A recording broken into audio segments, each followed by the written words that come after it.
Suspense.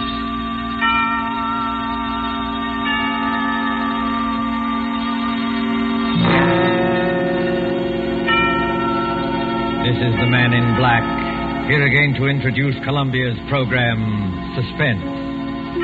Heading our starring Hollywood cast this evening is Mr. Richard Dix, who appears as a United States naval officer who found himself in a remarkable predicament on what should have been an uneventful flight from New York to Philadelphia. As fellow passengers aboard the airliner are Miss Gail Page as a girl named Monica, and Mr. Montague Love, who plays that aged and domineering millionaire Silas Naylor. The story by John Dixon Carr, called Death Flies Blind, is tonight's tale of suspense. If you have been with us on these Tuesday nights, you will know that suspense is compounded of mystery and suspicion, dangerous adventure. In this series are tales calculated to intrigue you, to stir your nerves, to offer you a precarious situation, and then withhold the solution until the last possible moment. And so it is with Death Flies Blind and the performances of Richard Dix, Gail Page, Montague Love, and our other players, we again hope to keep you in suspense.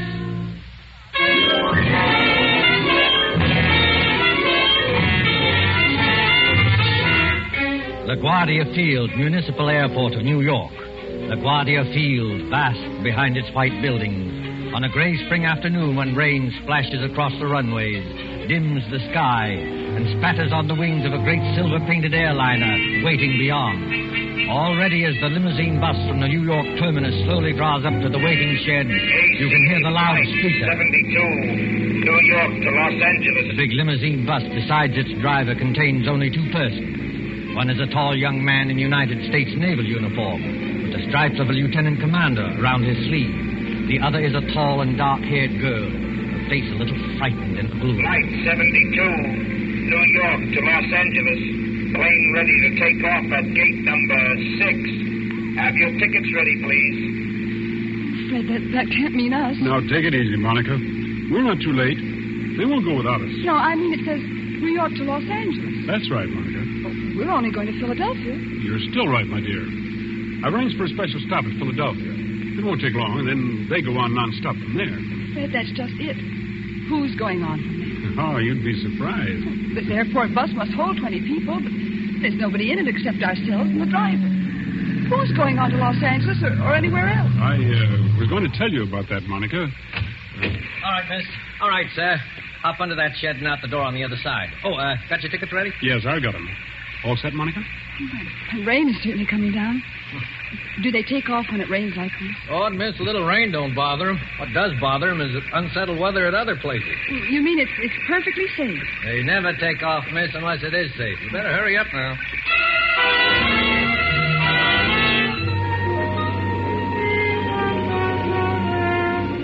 There's the plane, Monica. Shall we run for it? Fred, I'd rather not run if you don't mind. Aren't getting nervous, are you? I know it's stupid of me. I've flown before. It's just, those few seconds before the takeoff. You're moving and the motors have been idling. All of a sudden they start to roar. The plane races ahead and the roar gets louder and suddenly you think, am I ever going to get down alive? Now, look here, my dear. I'm sorry, Fred. There's nothing to worry about, you know. Of course not. I'll be good. It's just this dismal day and this ghostly bus without any passengers. Fred, look. Where? At the plane. They've got all the windows covered inside with little gray curtains. Oh, that's all right, Monica. It's only a wartime measure. Wartime measure? Yes. Just keep those curtains closed for some minutes after taking off and before landing. So no one can make maps or take pictures of our airports. Anything could happen up there, couldn't it? No. And what's more, if you're worried about your fellow passengers, look over your shoulder. Well, there are some people coming through the gate. Yes, you see the little gray-haired man with the big fellow on each side of him? The secretary dashing around them like a destroyer in a convoy? You know, I've seen that gray-haired man somewhere before. You've seen his picture. That's Silas Naylor, the third richest man in the world. Those two big fellows are his bodyguard. Does he need a bodyguard? Well, not more than most of us, I imagine. I don't like it. Oh, nonsense, my dear. Come on now, up the steps to the plane. Give your name to the air hostess at the door. That's it. Good afternoon, miss. May I have your name, please?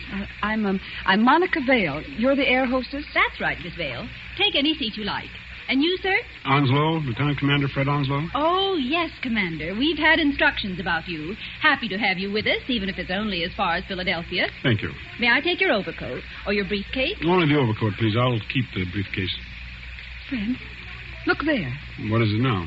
That man you called Mr. Naylor's secretary. Light-haired man, rather good-looking. He's sprinting towards this plane as fast as he can run. Well, you'd better be careful on that slippery surface. He certainly has. Look out, man. Look out, man. Watch your step. Look out.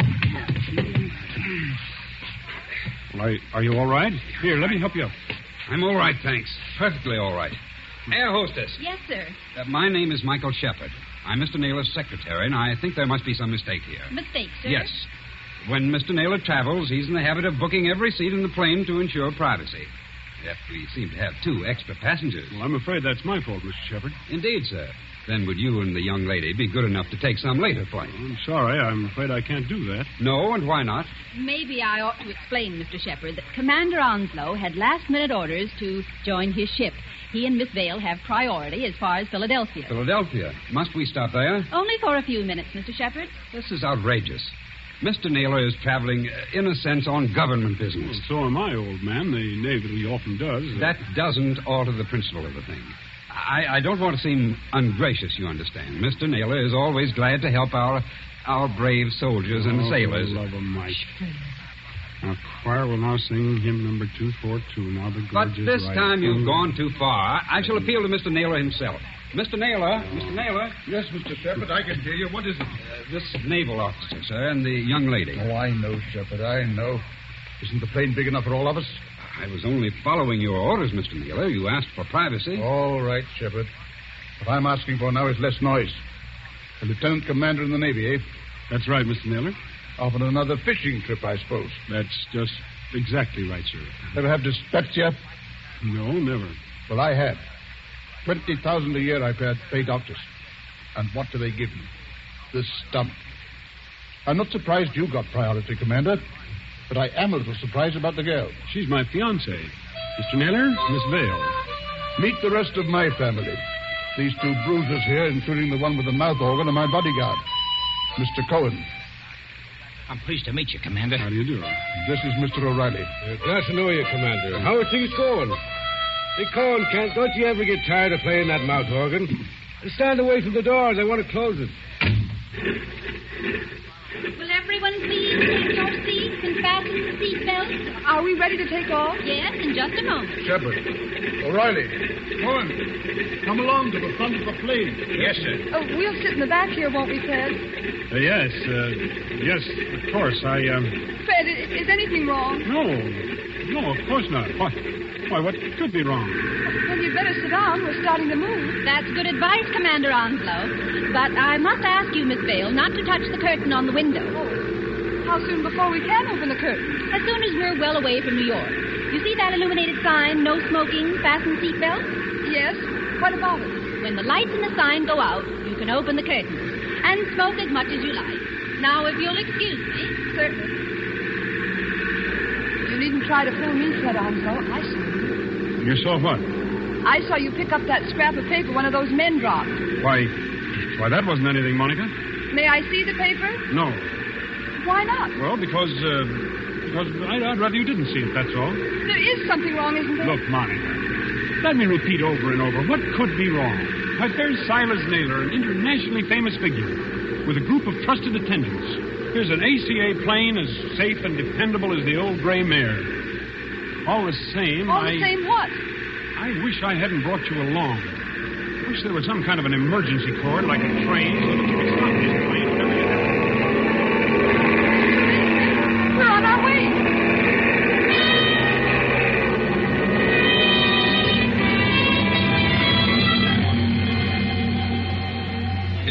minutes, 30 minutes, 40 minutes. The great silver plane throbbed against dead quiet. It's warm and stuffy in the cabin, despite the hissing ventilators. Dim white reading lamps shine down on a double row of cushioned chairs along one side and a single row of cushioned chairs along the other. Ahead, above the closed door to the pilot's control cabin, the red glowing sign still warns against opening those curtains. Aft in the plane sits Commander Onslow, his eyes fixed on the clock under that illuminated sign.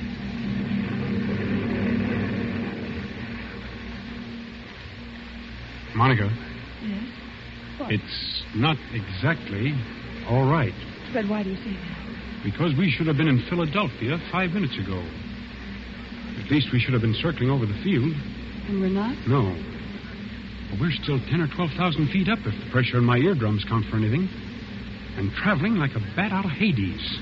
Weather's delaying us, I guess, huh? Maybe it is. It's awfully bumpy, isn't it? Yes, a little. Makes you gasp for breath and your stomach turns.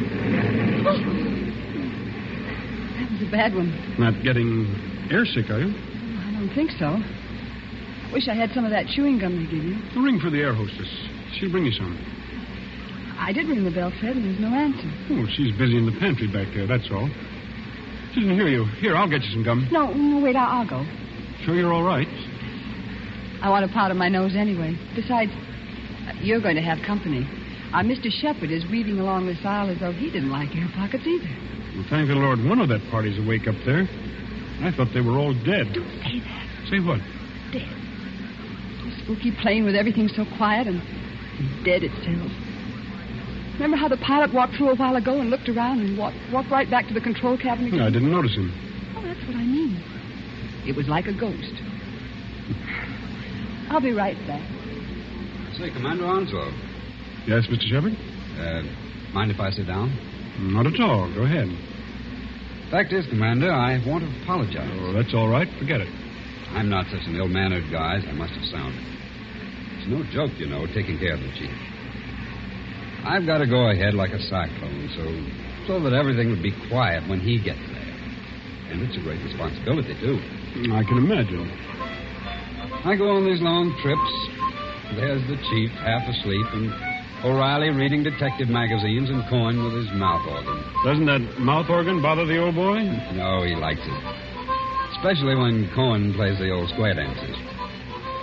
Chief's a great man in his way. I was just wondering about that. Wondering what? Is it true? Stop me if I'm talking out of turn. Go ahead. We can trust the Navy. Is it true he's offered to design and build, at his own expense, a fleet of underwater cargo boats, submersible freighters, up to 5,000 or 6,000 tons? That'll do away with the submarine menace altogether? Where did you hear that? Oh, just rumor. Is it true? Yes. It's true enough.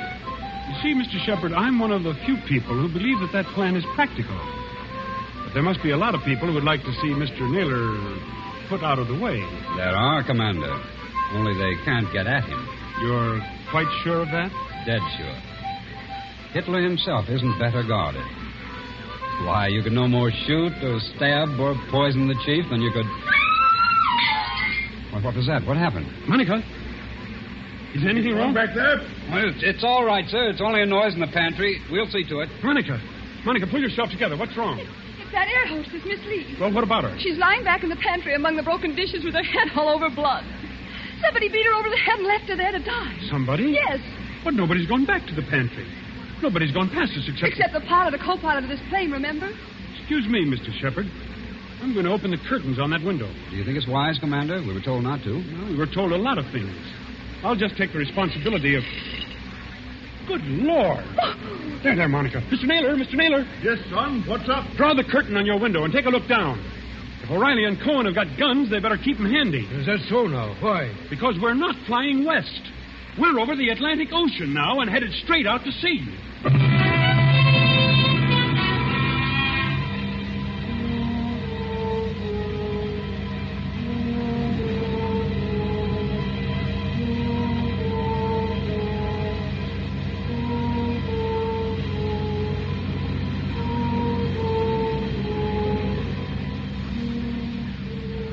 Gray water, thin clouds. We must be miles and miles away from land. We are miles away from land. Does anybody here know anything about first aid? I do, Commander. I studied medicine in the old days. Then you better go back and look after the hostess. You'll join Mr. Naylor. Steady, Monica. I'm all right. It's this horrible blind feeling, that's it. Air pocket, look out. Here, Commander. We're over the ocean. What the devil's going on here, eh? You're being kidnapped, Mr. Naylor. That's my guess.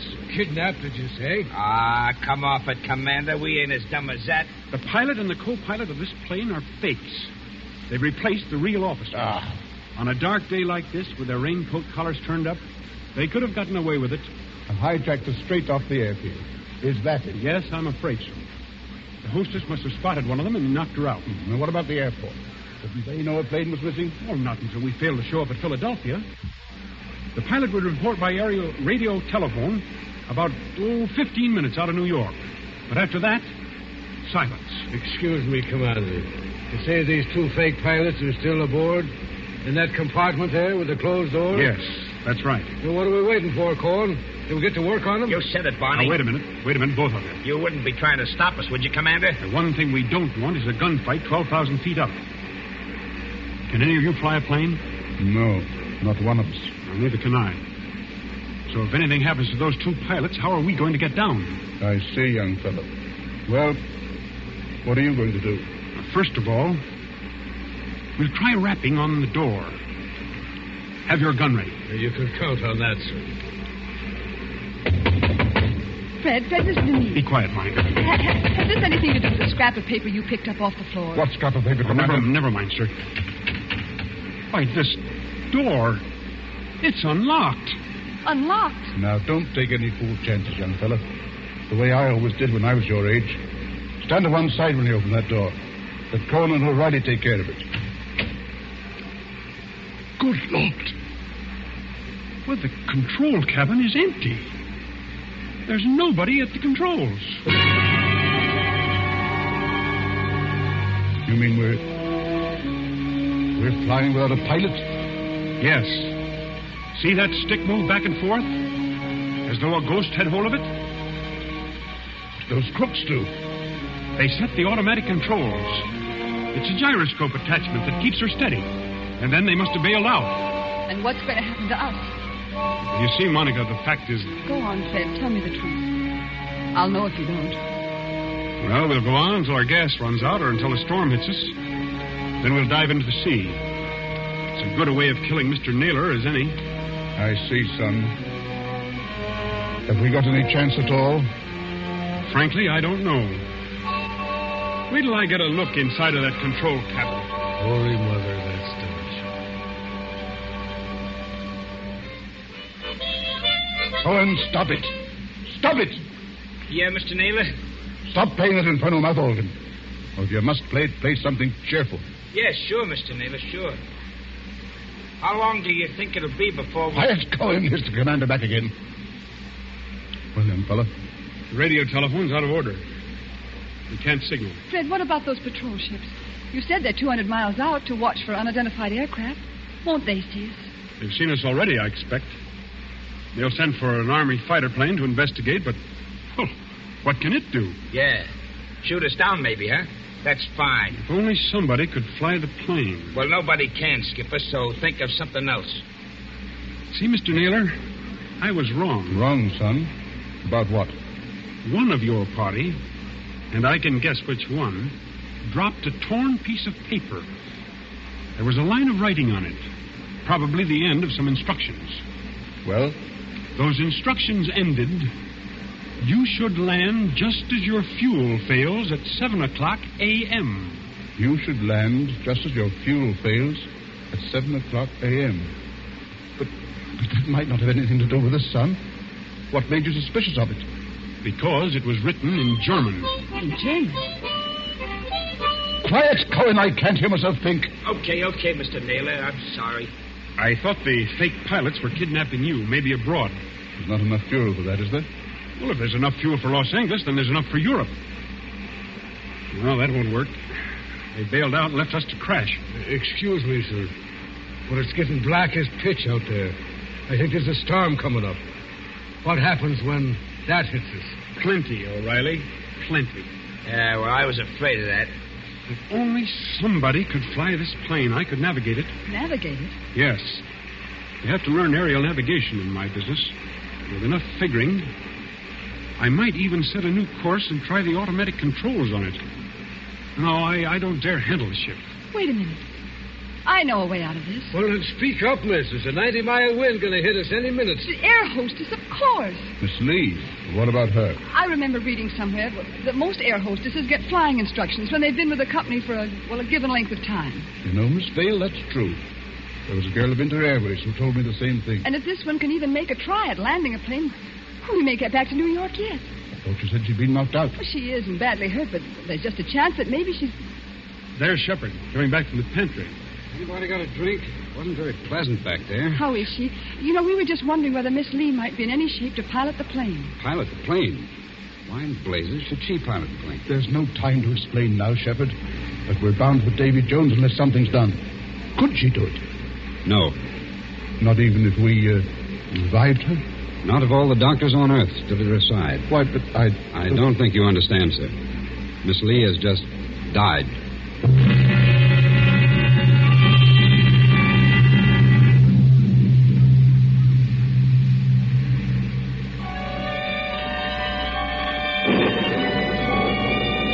Thin singing of wind above the clouds, then storm with a white eye of lightning at the windows. Losing height, gaining it again, blown off her blind course, flung partway back again, always racing forward on a flight to nowhere. Late afternoon, evening, night, the steady throbbing of motors like a pulse beat inside the head. Towards morning, the storm dies away. In that dim cabin, there is exhaustion of nerves. The hands of the clock stand at 1:45 in the morning.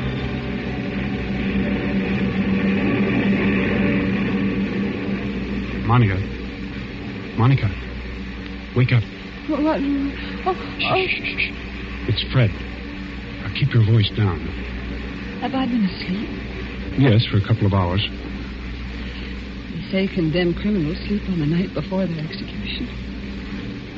Where are the others? I was a boy back home, the county down. My father used to say to me, Barney O'Reilly, says he, did you ever see a banshee? A banshee, says he, is the old woman that lets you know when you're going to die. Pipe down, you two. I'm sorry, Mr. Neal. No offense, Chief. When the man play a quiet game of solitaire without somebody yapping all the time? Like 9 on red 10. Listen, Monica, and listen carefully. My first idea was right after all.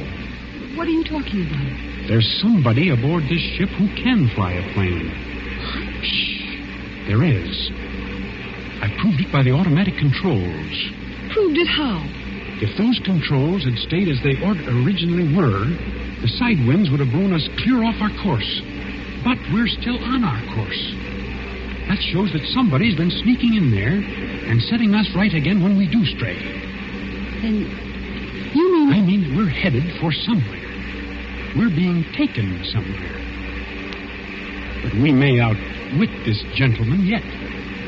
Outwit who? Is somebody still talking back there? I'm sorry, Mr. Naylor. Monica's just waked up. None of us can feel very much like sleeping anyway. You're right, son. I admit it. Come up here and join me, will you? With pleasure. I've cheated myself and missed twice in this card game. But I still can't make it come out. Oh, what's the use pretending anyway? We know we're in for it. It's this waiting that gets you. Yeah, that goes for all of us, Mr. Naylor. What I'm dreading is the minute when those motors choke and go dead, and we start whirling down. What does it sound like, Commander, when motors conk out? I've never heard it, Mr. Naylor, but I imagine it sounds like... Listen. I imagine it sounds like that. We're losing height. I can feel it. Well, Corn, I guess this is the payoff. Yeah, you said it.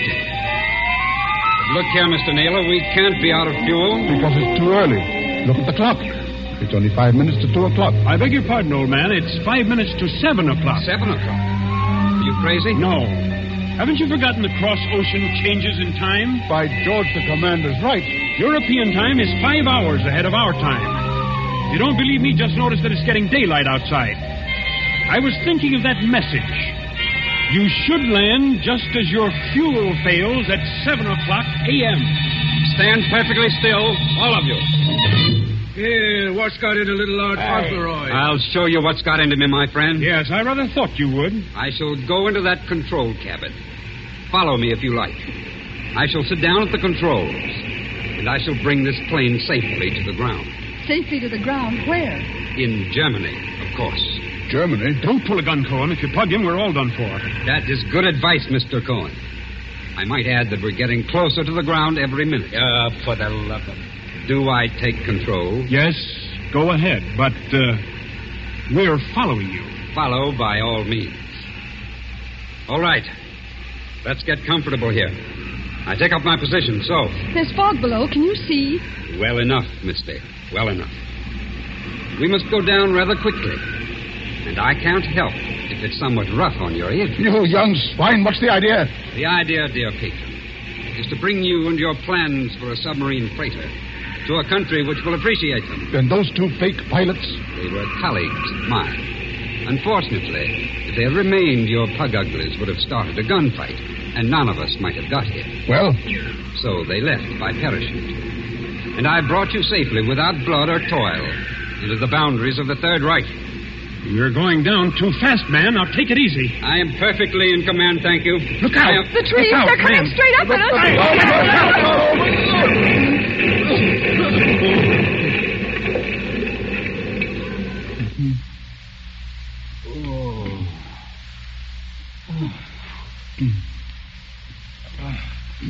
Are you all right, Monica? Are you all right? Yes. Oh, only a bit shaken up. We're all okay here, Skipper.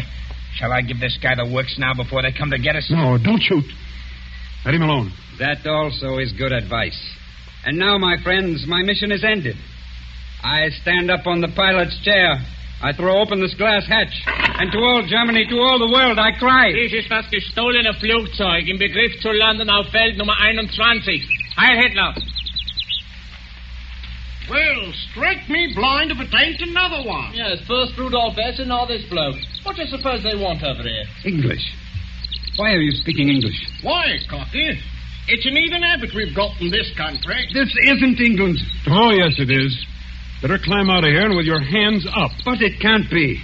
I followed the course laid down on those instruments. Unfortunately, old man, I altered our course last night. Keep back, Shepard, or you may get a bullet in the head yet. Your instructions were all right, but they didn't tell you about the 5 hours difference in time.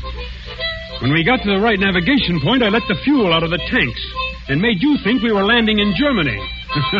You know, there's nothing like having a good Nazi for a taxi driver, is there?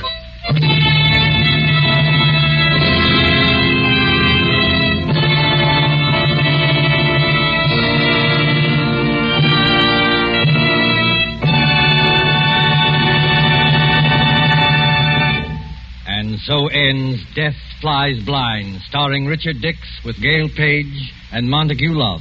Tonight's tale of Suspense. This is your narrator, the Man in Black, who conveys to you Columbia's invitation to spend this half hour in suspense with us again next Tuesday, same time, when Mr. Paul Lucas will star in the suspense play called Mr. Markham, Antique Dealer. Ladies and gentlemen, on the following Tuesday, May 18th, Mr. Charles Lawton and Miss Elsa Lanchester will be with us in one of the most famous of Agatha Christie's thrillers, The ABC Murders. William Spear, the producer, Ted Bliss, director, Lud Gluskin and Lucian Mahowick, the conductor and composer, John Dixon Carr, the author, collaborated on tonight's Suspense.